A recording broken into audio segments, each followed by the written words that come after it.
Online रेकीचा class आपण घेत आहोत. जे नवीन साधक आहेत त्यांच्यासाठी हा क्लास आहे. या क्लासमध्ये आपण आधी माहिती घेऊया 7 चक्रांची आणि त्या 7 चक्रांमध्ये या क्लासमध्ये आपण आधी माहिती घेत आहोत 7 चक्रांची आणि मग 7 चक्रांच्या संबंधित असलेले विविध बीजाक्षर त्याची आपण माहिती घेऊया. आणि त्याचबरोबर तनुजाला आणि लताला किंवा अनिताला ज्या साधकांना ज्या अडचणी असतील त्या आपण बघूया. तर सगळ्यात अगोदर 7 चक्र.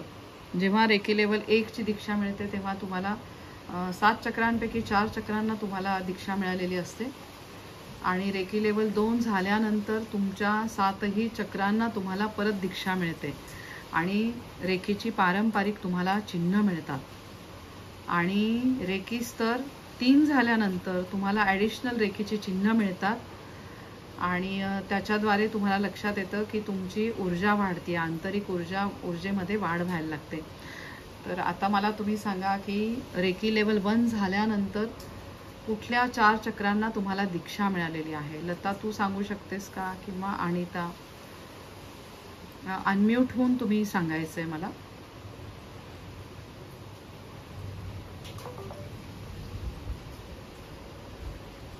किंवा दुसऱ्या कोणाला माहिती असेल, तनुजाला किंवा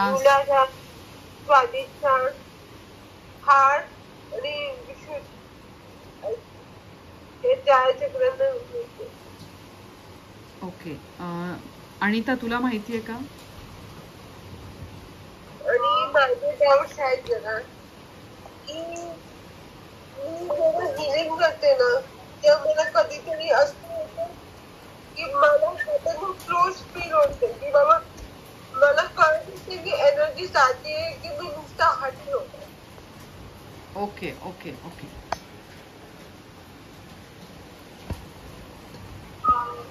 मुलादा स्वादिष्टान आणि मणिपुरच्या पहिल्या लेवलमध्ये ही दीक्षा मिळते असं तुम्ही सांगताय? नाही, पहिल्या लेवलमध्ये तर मॅम आज्ञा चक्र, थ्रोट चक्र आणि हृदय चक्र. राईट. आणि पहिलं चक्र क्राउन चक्र नाही सांगितलंस तू?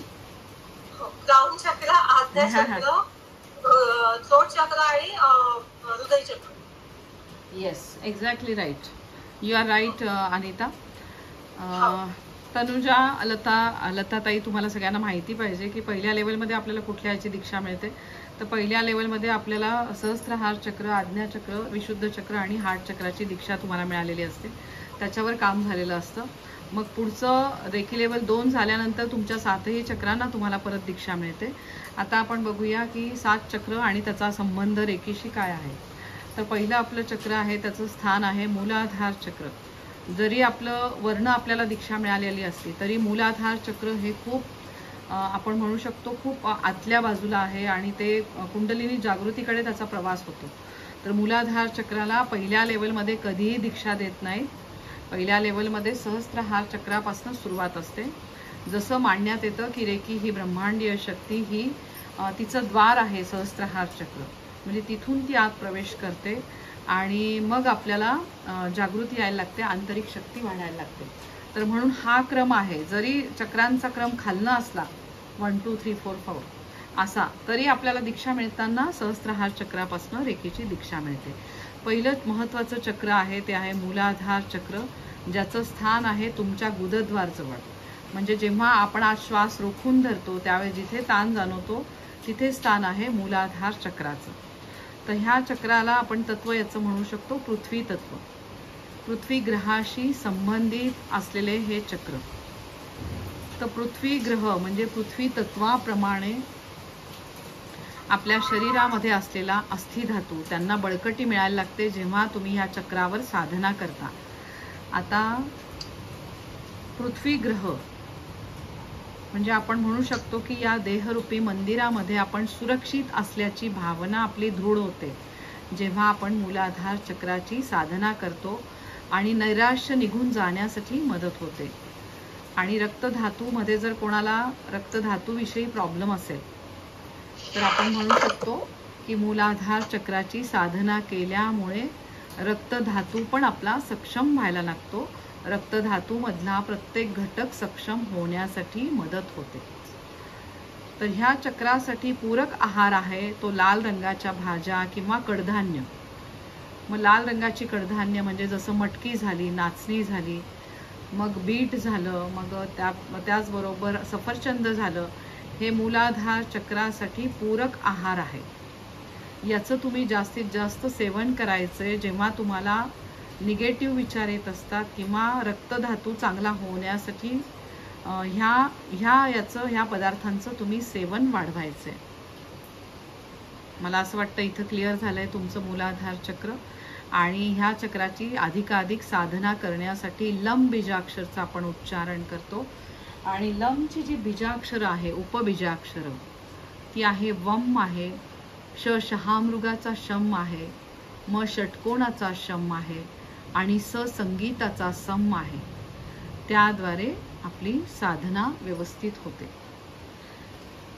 म्हणजे हे जे उपबीजाक्षर आहे यांचं तुम्ही जेव्हा जास्तीत जास्त उच्चारण करता त्यावेळेस मूलाधार चक्रामधले जे अवयव असतात, म्हणजे जसं म्हणू शकतो रक्तधातूशी संबंधित आहे, मग इथल्या ग्रंथीशी संबंधित आहे, जननेंद्रियांशी संबंधित आहे, किडनीशी संबंधित आहे, त्यांचे विकार दूर होण्यासाठी आपल्याला मदत व्हायला लागते जेव्हा आपण जास्तीत जास्त या उपबीजाक्षरचं उच्चारण करतो.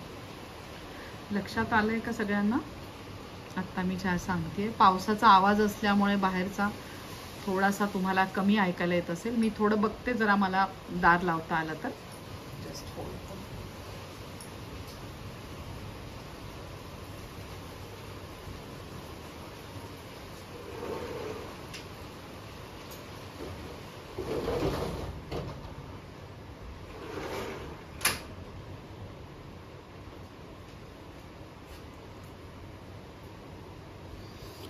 माझ्या इथली खिडकी मी जरा ओढून घेतली म्हणजे काय होईल की तुम्हाला तरी थोडा आवाज येतोच आहे, कारण पाऊस खूपच आज मुसळधार आहे, भरपूर पाऊस आहे. आता शरीरातलं दुसरं चक्र आपण बघूया. म्हणजे तुम्हाला लक्षात आलंय की आता लम जेव्हा उच्चारण करता तेव्हा तिथे जे कंपनं तयार होतात त्याद्वारे हे चक्र सक्षम होण्यासाठी मदत होते. आणि ज्यांचं पृथ्वी तत्व वीक आहे त्यांनी अजून काम काय करायचं की जसं लमचं उच्चारण करता आणि त्याचा उपबीज मंत्र, त्याशिवाय तुम्ही मातीमध्ये काम करायचं ज्याच्यामध्ये आहे पृथ्वी तत्व. मग तुम्ही झाडं लावू शकता किंवा जास्तीत जास्त तुम्ही मातीशी संपर्कात येईल अशी कामं करायची जी पृथ्वी तत्व स्वरूपामधली कामं आहेत. तर त्याद्वारे तुम्हाला लक्षात येईल की तुमचं पृथ्वी तत्व खूप सक्षम होतंय. तर आता दुसरं चक्र आहे ते आहे तुमचं स्वाधिष्ठान चक्र. ह्या चक्राची साधना कशी करायची? तर ह्या चक्राची जसं मूलाधार चक्राची अधिदेवता आहे ती आहे गणपती बाप्पा. कोणाला असा प्रश्न पडलाय का की का बरं आपण बरोबर गणेश उत्सवामध्ये मूर्ती स्थापन करतो आणि मातीचीच असते, शाडू माती असते, मग आजकाल चिकन मातीची असते. तर ते पृथ्वी तत्वाशी संबंधित आहे म्हणून ती पृथ्वी तत्वरूपी आपण मूर्ती स्थापना करतो आणि त्याद्वारे आपल्या पूर्ण घरामध्ये आपल्याला पृथ्वी तत्व भरभरून जाणवायला लागतं. तर त्याची अधिदेवता आपण म्हणू शकतो मूलाधार चक्राची श्री गणेश आहे. आणि ग्रह कुठला आहे तर पृथ्वी ग्रह.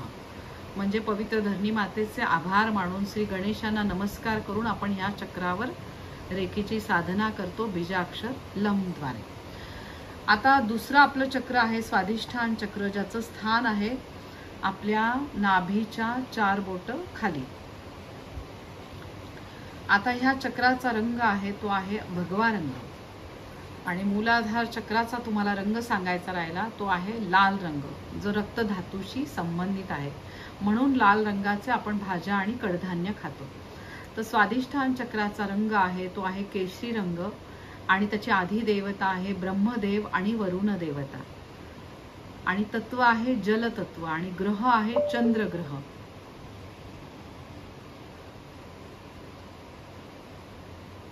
तर ह्या चक्रावर जेव्हा आपल्याला रेखी साधना करायची असते त्यावेळेस आपण ब्रह्मदेव आणि वरुण देवता यांचे आभार मानून ह्या चक्राची आपण साधना करतो बीजाक्षर वम वर. तर जलतत्वाचा संबंध आहे विसर्जन क्रियेशी.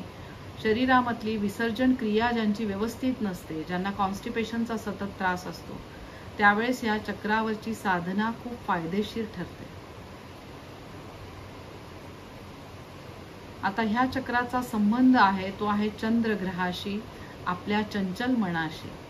म्हणजे आपण कल्पनेमधून चंद्रग्रहाचे खूप आभार मानतो, चंद्रग्रहाला बघतो आणि चंद्रग्रहाचे आभार मानून चंद्रनाडीला सुरू करून, चंद्रनाडी म्हणजे आता सगळ्यांना माहिती आहे की डाव्या बाजूची नाकपुडी, तर त्या नाकपुडीद्वारे आपण श्वास घेतो आणि श्वास सोडतो. ज्याद्वारे नाही, उजवी नाकपुडी बंद करायची आणि डावीनी श्वास घ्यायचा, डावीनी श्वास सोडायचा. आपल्या ध्यानासाठी आवश्यक असलेलं आपण म्हणू शकतो की चंद्रनाडी जी ध्यानासाठी आवश्यक आहे, चंद्रनाडीला आपण सुरू करून ह्या चक्रावर रेकीची साधना करतो बीजाक्षर वम वर.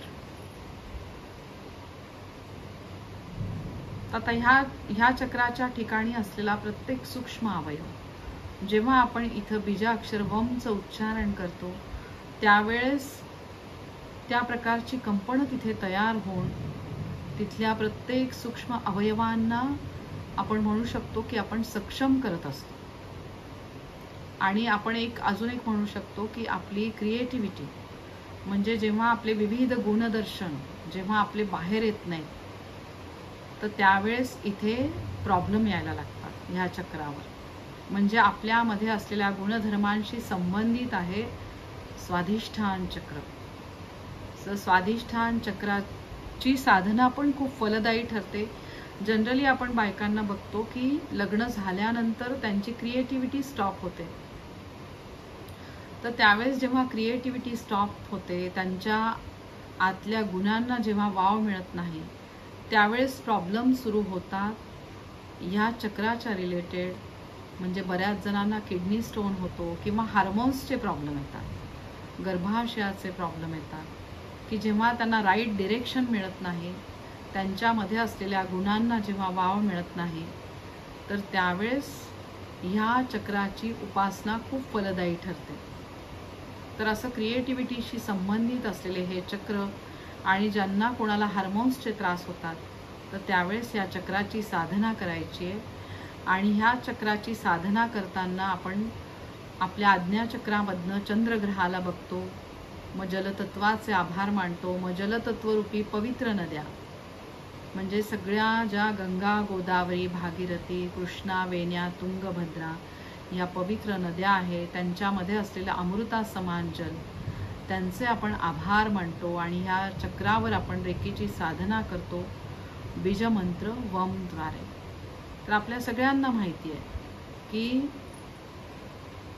आपल्या ह्या पवित्र धरणी मातेवर असणाऱ्या सगळ्या पवित्र नद्या आणि त्यांच्यामध्ये असलेले अमृता समान जल, मग आपल्या गावामध्ये जी नदी असते तिचे पण आपण आभार मानतो. म्हणजे आपल्याला मला नाही वाटत की आपण रोजच्या रोज त्या आपल्या गावातल्या नदीचे आपण आभार मानतो, पण आपल्याला जिथून जल मिळते त्यांचे खूप आभार मानायला पाहिजे.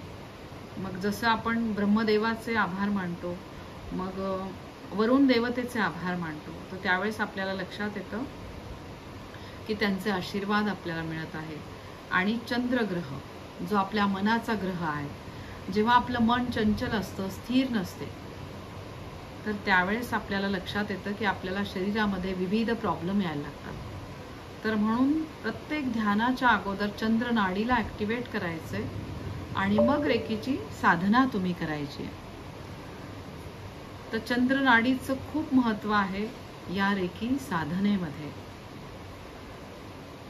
तर चंद्रनाडी आणि सूर्यनाडी, सूर्यनाडी आहे ही तुमच्या बुद्धिमत्तेशी संबंधित आहे, तेजाशी संबंधित आहे. तेजाची देवता आपण जिला म्हणतो सूर्यनारायण. तर आज आपण सूर्यनाडीला सुरू करून आज आपण रेकीचं ध्यान सुरू केलं सकाळी ब्रह्ममुहूर्तावर. तर ते आपण याच्यासाठी केलं की तेजाची देवता सूर्यनारायण यांच्याप्रमाणे आपल्याला तेज प्राप्त होऊ दे, आपल्या बुद्धीला तेज मिळू दे. आणि त्याच्यासाठी उग्र देवता जिचा संबंध आहे आपण म्हणू शकतो कालभैरवनाथ, मग दुर्गा देवी, मग त्याचबरोबर देवी बगलामुखी, या सगळ्या देवी आहेत. या उग्र देवता आपण म्हणू शकतो किंवा महाकाली.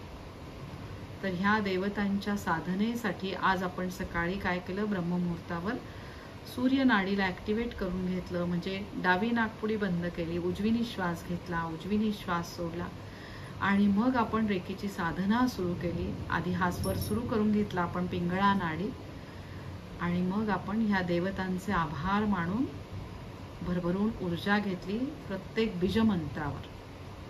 तर असं ह्या बीजमंत्राचं खूप महत्त्व आहे रेकीच्या साधनेमध्ये आणि त्याद्वारे स्वाधिष्ठान चक्रामध्ये आपल्याला सूक्ष्म हालचाली आता जाणवत आहेत, कंपन जाणवत आहेत आणि मग तिथला प्रत्येक अवयव आपला उत्तमरित्या काम करायला लागतो.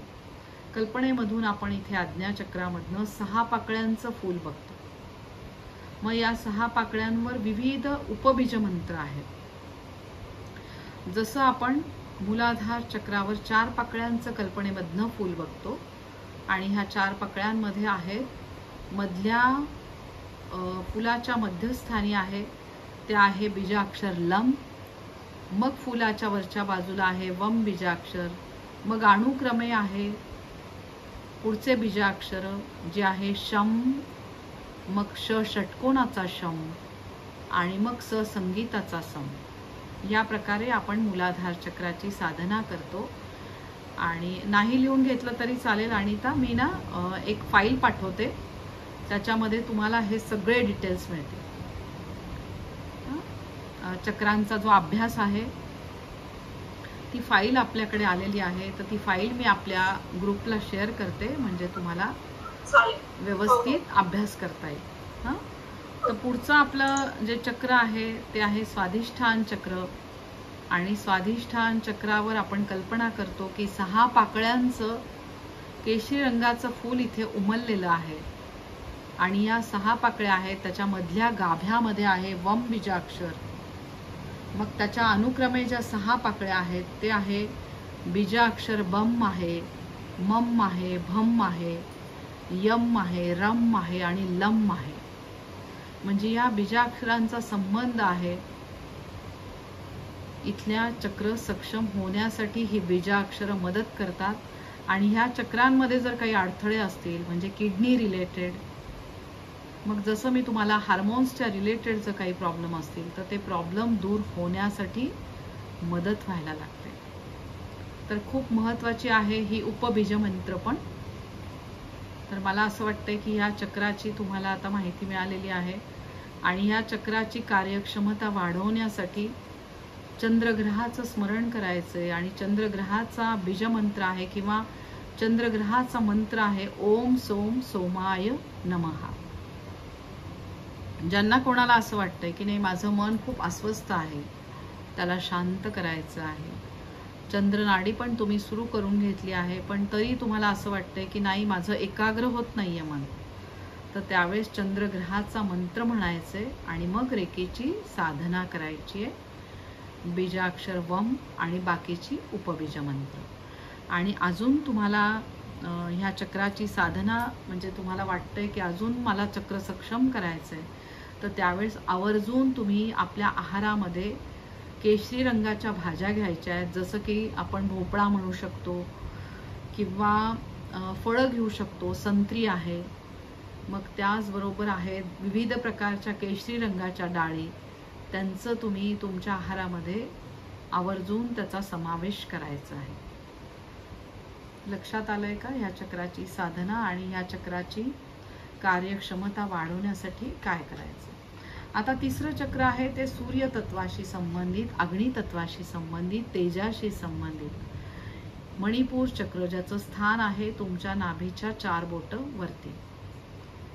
कल्पनेमधून आपण सूर्यग्रहाला बघतो आणि सूर्यग्रहाचे आभार म्हणून आपण ह्या चक्राची साधना करतो बीजमंत्र रमवर. तेजाची देवता, अग्नीची देवता सूर्यनारायणांचे आपण स्मरण करतो आणि ह्या चक्राची अधिदेवता आहे श्री विष्णू आणि श्री महालक्ष्मी. म्हणजे जेव्हा आपण अग्नितत्वाची साधना करत असतो तर त्यावेळेस आपलं अग्नितत्व म्हणजे अन्नमय कोश आपला व्यवस्थित काम करायला लागतो. म्हणजे जसं आज आहे अष्टमी, तर काही जणांकडे उपवास करतात, तर अष्टमीचा उपवास केल्यामुळे पण उपवासाला संबंधित असलेले पदार्थ खाल्ल्यामुळे अग्नितत्व उत्तमरित्या काम करायला लागते. मग उपवासाच्या दिवशी तुम्ही नक्की कुठले पदार्थ खायला पाहिजे, तर खरंच तुमच्या अन्नमय कोशासाठी, रक्तधातूसाठी जे पूरक आहार आहे असाच घ्या. त्याच्यामध्ये आहेत विविध फळं, ज्याच्यात सफरचंद आहे, मग पिवळ्या रंगाचे पदार्थ आपण म्हणू शकतो केळी तुम्ही घेऊ शकता. मग ज्यांचा उपवास नाही आहे ते विविध प्रकारच्या डाळी घेऊ शकता. तर त्यावेळेस तुम्हाला लक्षात येईल की तुमचं अग्नितत्व उत्तमरित्या काम करत आहे. मग आपल्याला माहिती आहे की विविध प्रकारच्या डाळी, मग जसं मुगाची डाळ आहे किंवा मग तुरीची डाळ आहे, ही तुमचं अग्नितत्व वाढवण्यासाठी मदत होते. म्हणून जेव्हा थंडी असते तेव्हा आपण जास्तीत जास्त ह्या पदार्थांचा आपण आवर्जून समावेश करतो आपल्या आहारामध्ये. जसं तुरीच्या डाळीमध्ये आपल्याला माहिती आहे की अग्नितत्व आहे. मग त्याचबरोबर केळी जी बलप्रदान करणारं फळ आहे. तर ह्या अग्नितत्व सक्षम ठेवण्यासाठी तुम्ही जरूर उपवास करा. मग उपवास कशा पद्धतीचा पाहिजे की तुम्ही साबुदाणा खायला पाहिजे. तर आपल्याला जशी खूप सवय झालेली आहे, ॲक्च्युली हे पोर्तुगीज लोकांनी हे इंट्रोड्यूस केलेला आहे साबुदाणा, जो आपल्या आहारात कधीही नव्हता. आता फक्त आपल्या जिभेची आवड आहे म्हणून आपण साबुदाणा खात राहतो, पण त्याच्याद्वारे तुमचं अग्निमांद्य होतं. अग्नी तुमचा छान सक्षम होत नाही. हा अनुभव मला वाटतं सगळ्यांना असेल.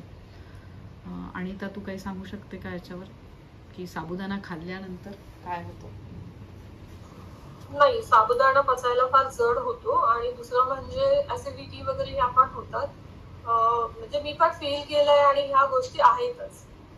उपवासाच्या वेळेला हे खाल्ल्याने आणखी त्रासच होतो. बेस्ट आहे की त्यावेळेला लाईट फलाहार दुसरं करणे, म्हणजे जसं फळं वगैरे खाणं, ते जास्त योग्य आहे. पण ते साबुदाणा वगैरे खाल्लं, साबुदाणा आणि त्यात आपण शेंगदाण्याचं कॉम्बिनेशन घेतो, तर ते अति पित्तकारक होऊन जातं. म्हणजे जिथे आपण काहीतरी फलाहार करायला जातो, म्हणजे आहार हा फार कमी हे करायला जातो, पण त्याचा इम्पॅक्ट जास्त होतो, की हेवी होऊन जातो, की दिवस आपल्याला असं वाटतं की हे खाल्ल्याने आपलं थोडंसं फलाहार होत, पण तो दिवसभर भूक पण नाही लागत आहे. याचा अर्थ डायजेशनला फार प्रॉब्लेम होत असते, असं मी तरी. म्हणजे रेखीमध्ये आल्यावर आपल्याला हे कळतं की आपल्या अग्नितत्वाची कशी काळजी घ्यायची. हो, तर बरोबर आहे. जसं आपण पृथ्वी तत्व विचारपूर्वक आपण अन्न ग्रहण करायला लागतो. मग जलतत्व म्हणजे प्रॉपर प्रमाणामध्ये आपण पाणी पण घ्यायला लागतो, ज्याच्याद्वारे विसर्जन क्रिया व्यवस्थित व्हायला लागते. आणि तिसरं तत्व आहे अग्नितत्व, जे आपण विचारपूर्वक अन्न ग्रहण करायला लागतो. उपवासाच्या दिवशी भले तुम्ही वरई घेऊ शकता, इट कम्स अंडर मिलेट्समध्ये आहे, किंवा रताळी घेऊ शकता. त्याच्याने तुमचं छान कार्बोहायड्रेट्स मिळतात आणि रक्तधातू चांगला व्हायला मदत होते. आणि त्याचबरोबर तुम्ही विविध फळांचा आहार करू शकता, किंवा राजगिरा आहे, शिंगाडा आहे, पचायला हलके आहे, आणि लाल भोपळा पण याच्यामध्ये तुम्ही घेऊ शकता उपवासामध्ये. तर खूप जणांना माहिती नाहीये, त्यांना असं वाटतं की नवरात्रीतच फक्त भोपळा खायला पाहिजे, पण तुमच्या इन जनरल उपवासामध्ये तुम्ही भोपळा घेऊ शकता आणि तो उपवासाला चालतो. कारण पूर्वीच्या काळी जे ऋषीमुनी उपवास करायचे ते कंदमुळं वगैरे असं खाऊनच उपवास करायचे. तर कंदमुळामध्ये प्रामुख्याने रताळी होती आणि बटाटा होता. तर बटाटा आपण खात नाही, पण बटाटापेक्षा तुम्ही जास्त पौष्टिक असं म्हणू शकता की रताळी. त्याचा तुमच्या रताळ्यामध्ये कितीतरी न्यूट्रियंट्स आहेत. तर आवर्जून याच्यापुढे उपवास करायचा असेल तर साबुदाणाला तुम्ही नाही म्हटलं तरी चालेल, तर साबुदाणा नका खाऊ. तर त्याद्वारे तुमचं अग्नितत्व व्यवस्थित काम करायला लागतं. आणि जेव्हा ज्या व्यक्तीचं अग्नितत्व व्यवस्थित काम करतं त्याला आजार पण होतच नाही. म्हणजे आपण खरे रेकी प्रॅक्टिशनर, की आपण आजारपणाला लांब पळवून टाकतो, म्हणजे जेव्हा आपण अग्नितत्वाची काळजी घेतो. तर खूप विचारपूर्वक सगळ्यांनी आहार ग्रहण करायचा आहे, की त्याद्वारे तुमची आंतरिक शक्ती वाढायला तुम्हाला मदत होते. तर सगळ्यांनी आजपासून ठरवायचं आहे की मी रोज अगदी माझ्या शरीराची खूप काळजी घेणार आहे. आणि याच्यावर कोण सहमत आहे की अर्ध्याधिक आजार आपले लांब होतात जेव्हा आपण अग्नितत्व सांभाळतो? हो, मी तरी आहे. डायजेशन प्रॉपर असेल तर काही खाल्लं तरी पचलं तरी पण कोणते आजार जवळपास येतच नाहीत. अगदी बरोबर. तर आपणच आपल्या शरीराचे हाल करून घेतो असं मी म्हणते, की जेव्हा आपण आपल्याकडे आता सातत्याने घराघरामध्ये सारखी पावभाजी असते, पावाचे प्रकार खूप असतात, मग काय मिसळ पाव असते, पण आपल्याकडे मिसळ होती ती फक्त म्हणजे मटकी वगैरे अशीच होती मिसळ, त्याच्यात पाव कधीच नव्हता ॲक्च्युली. तर होईल तेवढं try to avoid the bakery products. Cake आपल्याकडे आज्या वगैरे ज्या करायच्या तो रव्याचा केक असायचा, मैदा आपल्याकडे नव्हता. तर जेव्हापासून मैद्याला तुम्ही नक्की बॉयकॉट करत आलं तर नक्की मैद्याला बॉयकॉट करा, की मैद्याद्वारे तुमच्या शरीरामध्ये ब्लॉकेजेस व्हायला लागतात. बिस्किट्स, मग आपण म्हणतो की विविध प्रकारचे तळलेले पदार्थ ज्याच्यामध्ये मैदा भरभरून आहे. So try to please avoid that. तुम्ही जर एकीच्या परिवारात आहात तर ह्या गोष्टी तुमच्या आहारात नकाच घेऊन येऊ. शंकरपाळे तुम्ही म्हणता, पण शंकरपाळे जर तुम्हाला अगदीच खायचे असेल तर गव्हाचे पण कणकेचे शंकरपाळे, आणि मला असं वाटतं यूट्यूब माध्यम इतकं आहे की त्याच्यात सगळे प्रकार अवेलेबल आहे, तुम्हाला काय करून बघायचं असेल. एक तर मी म्हणते तळलेले पदार्थ घेऊच नका, आणि जर घेतले तर अगदी विचारपूर्वक घ्या की आपल्याला काय घ्यायला पाहिजे. तर इतकी छान म्हणजे आपल्याला सगळं कळतंय. मला असं वाटतं ही मनुष्य योनी आपली इतकी हुशार आहे की आपल्याला कळतंय की आपल्या या तत्वांची काळजी कशी घ्यायची आहे. यस तनुजा.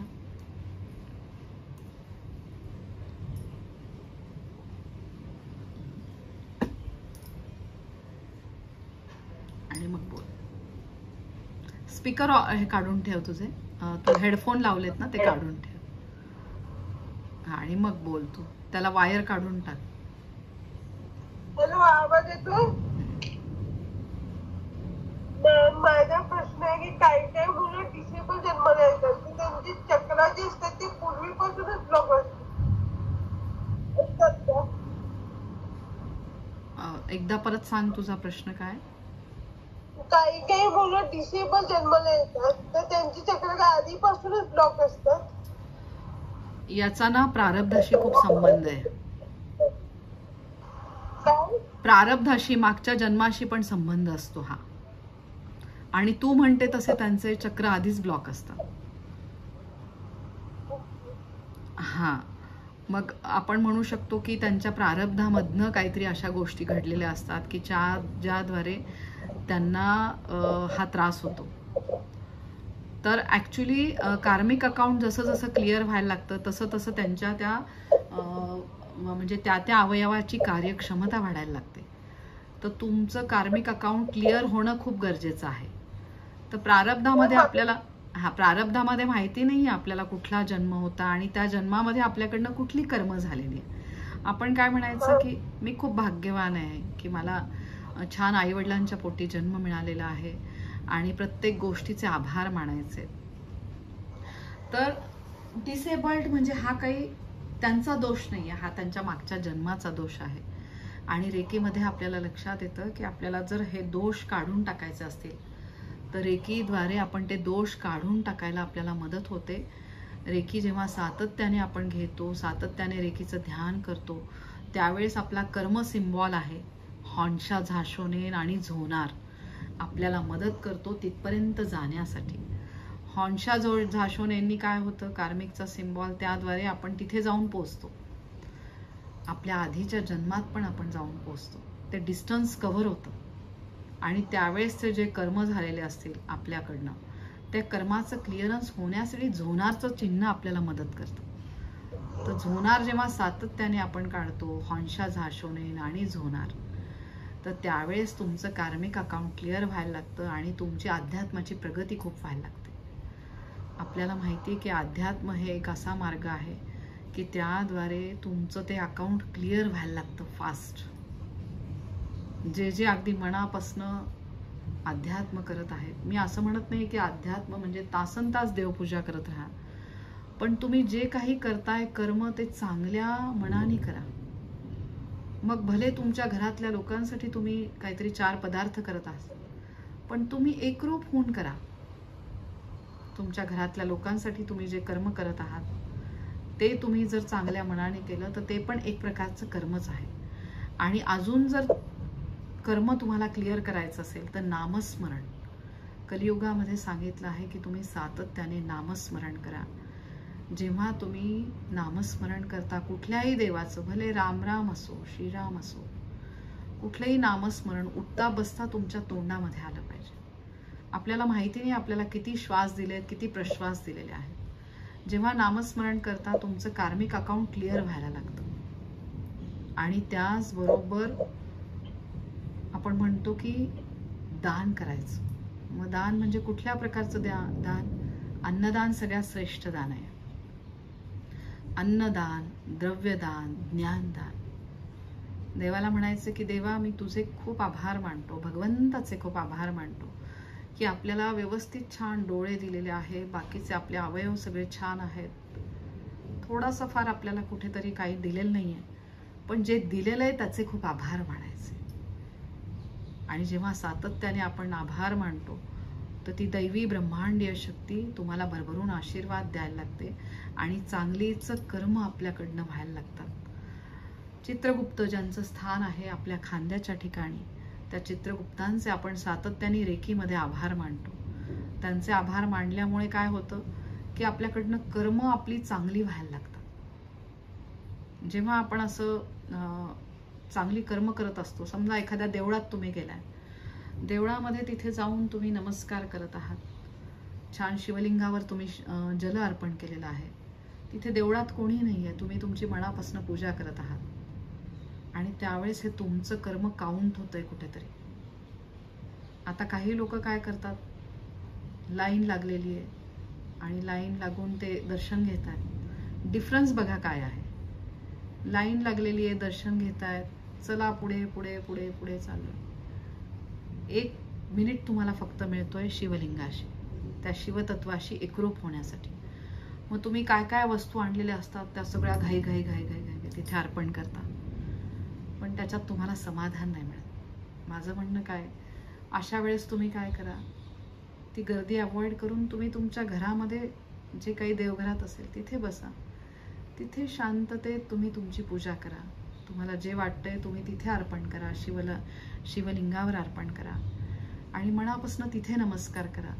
ना की सगळ्या लोकांना दाखवत नका बसू की तुम्ही काय आणलंय आणि तुम्ही देवाला काय अर्पण करताय. तुमचं मन शुद्ध असणं खूप गरजेचं आहे. शुद्ध मनाने तुम्ही तुमची साधना करा. भले तुम्ही एका ठिकाणी बसून तुम्ही मानस पूजा केली तरी चालते, ती पण त्या ईश्वरी तत्वाला एकरूप व्हायला लागते. त्या शिवतत्वाशी तुम्ही एकरूप व्हायला लागतात. रेकी ही वैश्विक शक्ती आहे, शिवशक्तीशी संबंधित आहे. शिवतत्वाशी आपण एकरूप व्हायला लागतो जेव्हा सातत्याने आपण रेकी घेतो आणि त्या शिवशक्तीचेच तुम्हाला आशीर्वाद मिळायला लागतात. म्हणून प्रत्येक वेळा जाणीव ठेवायची की माझ्या खांद्याच्या ठिकाणी देवाचे दूत स्थित आहेत आणि माझं प्रत्येक कर्म अगदी निस्वार्थी भावनेने मी करते. जेव्हा तुम्ही हे करता तेव्हा तुम्हाला आशीर्वाद मिळतातच, हे मी तुम्हाला अगदी 100% सांगू शकते. 25 वर्षापासून जर मी रेकी शिकवतेय, 4 वर्षापासून जर मी ध्यानाचे वर्ग घेतेय, सकाळी 4:45 आणि संध्याकाळी 9 वाजता. याच्यामध्ये माझा काहीही स्वार्थ नाहीये. मला असं वाटतंय की मला काहीतरी सेवा द्यायची. ह्या ध्यानासाठी कोणीही जॉईन करू शकतं. तर जेव्हा आपलं आपण विचार करणं सोडून जेव्हा दुसऱ्यांचा विचार करायला लागतो, त्यावेळेस ही ब्रह्मांडीय शक्ती तुमच्याकडे आधी यायला लागते.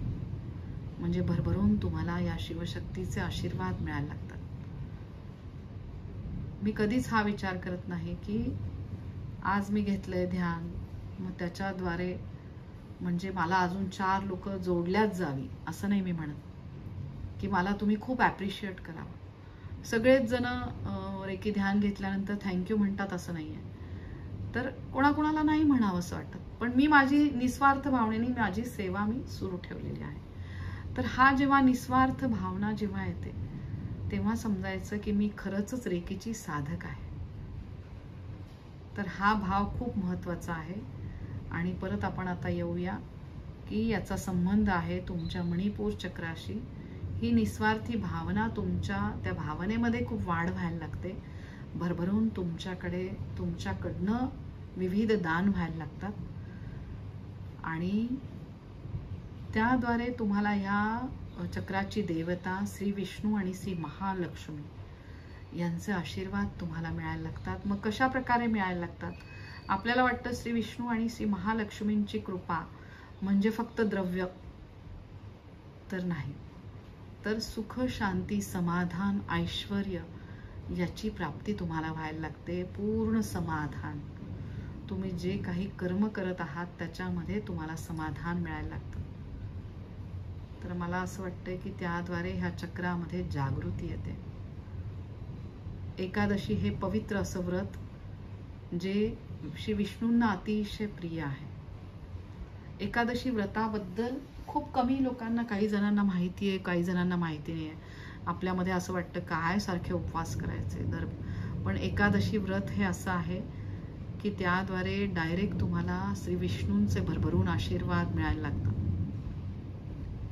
आपण उपवास म्हटलं की आपल्याला असं ते उपवासाचे पदार्थच दिसतात सगळे, मग त्याच्यामध्ये आली साबुदाणा वगैरे सगळं.